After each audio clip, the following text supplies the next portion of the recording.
And welcome back to Pokemon Blue. In the last episode, we took care of Mount Moon. Now I'm about to go into Tall Grass. I think I want to add a new Pokemon to the team. Alright, let's see who he's gonna add here. Well, not that. I think I counted might have been Rattata. So... Well, there is actually a version exclusive I am specifically looking for here right now. And you missed again. Nope, I did not get that Pokemon I'm looking for. Still running around. One thing about the version exclusives is that one's usually going to be better than the other, depending on what version you're doing. Right. Rattata. It's not that Rattata, I swear. Oh my god. Like, and get out of there. Well, like for example, the grass version exclusives, you can take your pick over who you like better, Bellsprout or Oddish. The other version exclusives too, like, I think Starmie, I think Staryu is only be found in red, while Slowpoke is only found in blue. What about Magmar and Electabuzz? Aren't those version exclusives as well? Yes, Magmar you can find in blue, Electabuzz you can find in red. Alright. So it's really just it's all personal preference, really. Right, and what version you're playing, well, you still have other options too. Right. Like Vulpix and Growlithe are version exclusives as well. I forgot about those two. Was it Growlithe I think is in red and Vulpix is blue? Right. But we don't see Vulpix so much later. As you see, I'm still searching. This is taking 5,000 years. No kidding. So you just speed up right now. There we go. Yep, a little speed up feature. Thank you, Pokemon Stadium, for allowing me to do such a thing. Yep. So when will this madness end? Sooner or later. Sooner or later, indeed. So, more running around, and another still Spearow. More Rattatas and Spearows. More Rattatas. Oh my god. I was like, for God's sake, can I just find the Pokemon I'm looking for, please? Nope. Apparently the games don't want you to. No, not yet. Okay, finally. There we go, that's Sandshrew. Sandshrew. Now, in blue you can find Sandshrew like I found here. In red you can find Ekans. Alright, cool. Personally, I think Sandshrew is a little bit more viable because it's more of a ground type. It's got advantage over a little bit more different Pokemon than Poison does, honestly. Well, Poison is a bit of an undermined type to have in first gen in particular. I mean, granted, there are other ground types you can grab as well, like, obviously, the Geodude if you really want to raise it and turn this thing to a Golem. I recently I'm catching the Sandshrew because, unlike like Golem or Rhydon, it can learn Swords Dance, and I do like to set up with Swords Dance. Yeah, Swords Dance is a really good move. What that does is it gives you +2 in attack. Or raise your attack by 2 stages, but yes, that would be correct. Yeah. So finally, I am going to add the Sandshrew to the team. And what's funny about Sandshrew is, at least in this particular version, it does not innately learn any ground-type moves. Huh, interesting. So you got to teach it ground-type moves in order for it to be viable. AKA Earthquake. Well, we won't get to that until much later, unfortunately. Yeah. Anyways, this is a visit the bicycle shop, and look at all these cool bikes. Fortunately, a little bit too expensive. How expensive are we talking about here? Yeah, you cannot afford that. 1 million Poké Dollars. Which is essentially the limit of amount of cash you can carry in this game. No, the limit is 999,999. Yeah, close enough. I was off by 1 Poké Dollar. Slowbo, use punch. You blew it. What punch? Maybe Thunder Punch? Thunder Punch, withdraw. No, that's wrong again. Basically, this girl explains that, she's trying to raid a traded Slowbro, but she does not have enough badges to control it properly. So, that's just the way it is, unfortunately. However, the Pokemon you catch on your own, like your own Pokemon, they'll always obey you. Right. It's just the traded Pokemon that gets affected because of the number of badges that you currently have. Yeah. Because there are some badges that will grant you stat buffs, there are other badges that will grant you Pokemon you can have up to a certain level. Yep. So in this particular instance, I'm going to give Charmander Mega Punch here because he needs a stronger move other than just Scratch. Yeah, Scratch is not the best move in the world. No, I mean it's okay early on, but you want to replace something else generally later. Yeah. So yeah, right here I managed to teach Charmander Mega Punch. What I like to do is the Leer Mega Punch combo. because I can be more likely to one-shot things. Yeah, I forgot about that. Well, it's a common strategy that like a lot of speedrun tactics, a lot of speedrunners like to use. This woman right here talks about her husband is a Pokemon fanatic. He really likes to trade Pokemon. Now, there are a lot of in-game trades. Some of them are worth it, some of them really not. Yeah. One of which that is really worth it is if you're willing to go out of your way and catch a Poliwrath, get yourself a Poliwhirl, you can get Jinx. Yeah, because Jinx is actually not that bad of a type. It's got Psychic, Ice, and obviously Psychics were really overpowered in this gen. And Ice isn't a bad type either. So, if you want to bring someone else that isn't Lapras that's an Ice type to the Elite Four, go for it. But you still have to wait a little while before you can Actually, get the Pokemon you need to trade for this thing. Right, yeah. Alright, so, I do a little bit of a shuffling a bit. Well, I did a little bit of a shuffling. Yeah, because now we're going on to Nugget. And I have to fight this jerk as well with that. Yep, that jerk Momo. Before we fight the Nugget Bridge trains, we have to defeat him. Yeah. So, what Pokemon has he brought to the table this time? Well, let's find out. His line shouldn't be anything too different. I recommend you start off with Electric or a Rock type if you can help it. Because it's Pidgeotto right here, level 18. Well, actually, if you're worried about suffering hits for the Pidgeotto, I recommend bringing a Rock type Pokemon. Yeah. In that case, the one that would be Geodude.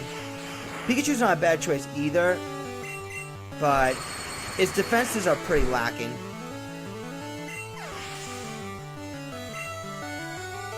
Alright, so we got next. Abra. Basically a Pokemon that can only teleport. Yep. So, free experience. Yeah, this is one level away from Kadabra, and it's actually a good thing that it's not Kadabra because it would learn Confusion, and Confusion is really powerful. Well, at least for this early in the game. Well, we already talked about here and there about how Psychic types are pretty much the game's game breaker. What are your thoughts on Alakazam, and especially in today's generation? Alakazam's great. It's got really... It's not that bad when it has like special bulk, and it's obviously got great speed and special attack, but doesn't have a lot of HP, and its physical defense is pretty bad. So, but it does get Mega Evolution in this game, which is really good. Is that the one where it gets like 5 spoons? Yes, it looks awesome. It has a huge beard. Mustache. Mustache, yes. Not the beard, no. The mustache is great. It's that stash. Yep. Yeah, Mega Evolutions unfortunately does not apply here. Although what's funny is that in Pokemon Origins, it shows the main character getting Mega Charizard X. Yes. Yeah. That's the end of Pokemon Origins Episode 4. I mean, I've always stood by that it was just there so you can further promote X and Y. Yeah, it's probably what it is. I mean, I can remember playing the old generation game, and I can never recall anyone ever talk about a Mega Stone. They just obviously threw it in there. Yeah, just as hey X and Y is out, let's promote this even further. Pretty much that's the plan here. Now I use Butterfree to take on the Squirrel because I kind of want to show off what every Pokemon is kind of capable of. Yeah. And your rival is down for the count. Down for the count, indeed. Well, actually, in the Fire Red Leaf Green version, he gives you the Versus Seeker. Oh yeah, Versus Seeker is really good in that gen, and we'll talk about that when Fire Red Leaf Green come around. Well, I already did Fire Red in my solo channel, yeah. So yeah. When we do like a bonus LP, Danielle will be covering Leaf Green. Yeah.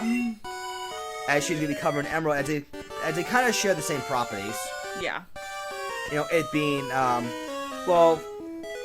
Ruby Sapphire came out first, and then Fire Red Leaf Green came out next. And then Emerald after that. Yeah, Emerald came out in 2005. Which, when we get to Emerald, Danielle's going to be covering that as well.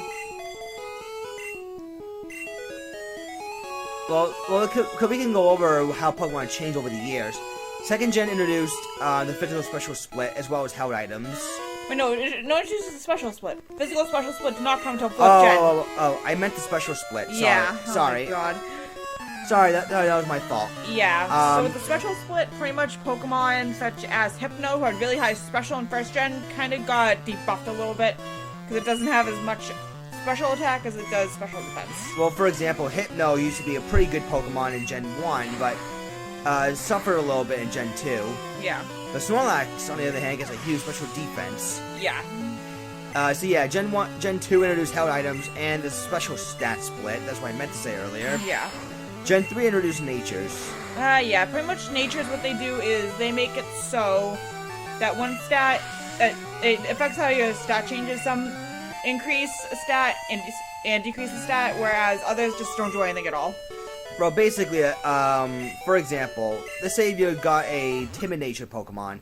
That means that, with the nature of that particular Pokemon, your speed gets a 10% more increase, whereas your attack goes down by 10% more. Yeah. 4th gen, as I meant to say, introduced a physical special split, meaning moves can be classified as physical or special. Regardless of their type. Right, correct. Gen 5 introduced reusable TMs, and Gen 6 introduced Wonder Trading. And Mega Evolutions. And Super Trading. That too. Alright, Not but mention Horde Training. that's a lot of things that Gen 6 introduced. Yeah. But yeah, this is the Nugget Bridge, and basically you have to go through a marathon of trainers. You can heal in between them, which is good. Yeah, I mean, but I don't do that here, because I kind of want to show that you can do this without healing. Yeah. It's not really anything too special, it's just more excuse for experience. I mean, technically you kind of should have a full team at this point, but you kind of don't have to either. Yeah. Like, you just pick up the Pokemon that you feel is the most appropriate for them, and you can just attack. Now, Slash, as you guys all know, has a higher critical hit ratio, and they're augmented off speed. Sandshrew isn't exactly the fastest thing alive, but it does get high damage. And ends up getting a crit right there. Yeah, like, fast Pokemon can really benefit off crits, like Persian can, Tauros. Dojo? Sure, Dojo can work. Although, we'll talk about, like, Slash, though. Like, the move Slash. Well, Tauros doesn't have Slash, obviously, but... Yeah. And actually, what's funny thing is, and we might have mentioned this before, but Focus Energy is supposed to buff the critical hit ratio, but that for some reason brings it down to 0. Yeah. Obviously, I think oversight on the developer's part. That's getting fixed in 2nd gen. Well, it was also fixed in Pokemon Stadium. Yeah. I was talking about, like, main series games. Right, yeah. Not counting the Stadium games.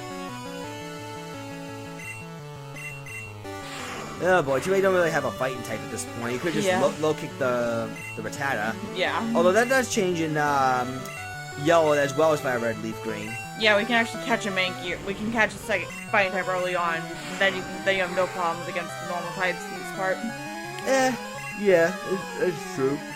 Oh, excuse me. And 3rd gen also introduced abilities. Oh, right, abilities, that's correct. Abilities also changed the metagame quite a bit, too. So yeah, like, say, like, Volt Absorb, which is the main ability for Jolteon, what that does is pretty much if you get hit by an electric-type move, you get healed, and nerfs it. Was it that? Oh, yeah, that's just heals MP. I'm thinking of another ability that can, up their stat. Oh, okay, I think Electivire has Motor Drive, which increases, I think, its speed by 1? Yeah, I think Lightning Round does something similar, I think, in 5th or 6th gen. Where it ups their magic attack. Magic attack? Special attack. Yeah, oh my god. I'm thinking Final Fantasy reference, I don't know why. Oh, jeez. But technically I'm not wrong, I'm just not wording it right. Exactly. Oh my god. Yeah, so that's the Youngster down. I mean, you're not really seeing anything too new. You're seeing your usual Pidgeys, Ekans, the Nidorans. So, nothing really too new out of them so far. Yeah. Am I getting tired? I did yawn a second ago. But in terms of my Pokemon, no, we're just getting warmed up. Nope. So what was the last half? A Pidgey. Woohoo! I like we haven't seen these a million times by now. Yeah, I know, right? You would think they would bring anything interesting to the table, but obviously no. That's not gonna happen. Critical hit off Scratch, that's kind of sad. I find it to be rather funny. Funny in a sad way. Funny in a sad way, yes. So Nidoran female comes out. Yeah, that's pretty much it.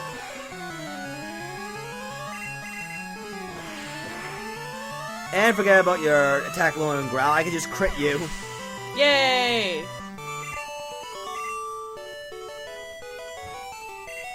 Alright, so the last one actually brings something different to the table. He says he'll stomp us. You would think he would have like a Rhyhorn or something. Which actually would use Stomp, and this comment would make sense. But no, he has a Mankey. Now we talk about Mankey briefly. Mankey, as we all know, is one of the faster fighting types you can grab in the game. I think it's the fastest, actually. Definitely one of the fastest in this generation, correct. So having a Primeape is not a bad idea if you want a fast physical sweeper. Right. Although people like to use Machamp. Because it's more power. Well, more bulky too. Yeah. Although if you can't get yourself a Machamp for any reason at all, like you can't afford to get a traded evolution, then Mankey's not a bad choice. Well, Primeape in particular, Yeah. but yeah. Fighting types can actually take out a wide variety of Pokemon just based on typing by itself. Like, fighting's great against Steel, Rock, Dark, Ice, and Normal, Yeah. which is a hefty number of types that the fighting type Pokemon can take advantage Yeah. of. Also, speaking of types, isn't it true that in this gen, fighting types were super effective on normal flying types? Actually, there's a glitch to answer your question. There's a glitch where the second typing overrides the first typing for some reason. Yeah. So, for example, in Gen 1, if a Spearow got hit by, let's say, a low kick, it would say it was not very effective. So, and plus also, what did I say? We also talk about another glitch in the typings matchup, like Bug and Poison are weak to each other, which shouldn't really happen. No. And the other thing, too, is you could actually miss and execute an Executor with Dig, where, because Grass is strong against ground-type Pokemon, turns resistance. Yes. And because of that, it also means that it can miss. Like, for some reason, Dig has this chance of missing. And Weird. also, for some reason, if you Grass Poison, and you take a ground-type move, it will say it's super effective. Because Poison overrides Grass. Right, because Poison being the second typing, the game will assume that your Grass Poison type is also weak to ground type moves, where in reality, it should have been just Neutral damage. right, correct. I think they all fixed in second gen too. Yeah, so Gen 1 definitely has a lot of its problem in terms of typing. Yeah. Alright, so that clears out the Nugget Bridge. We got as a reward you can sell for 5,000 Pokedollars. Next time we meet, we're going to be doing another glitch. Ooh, that okay. I promised to show off. So, see you next time.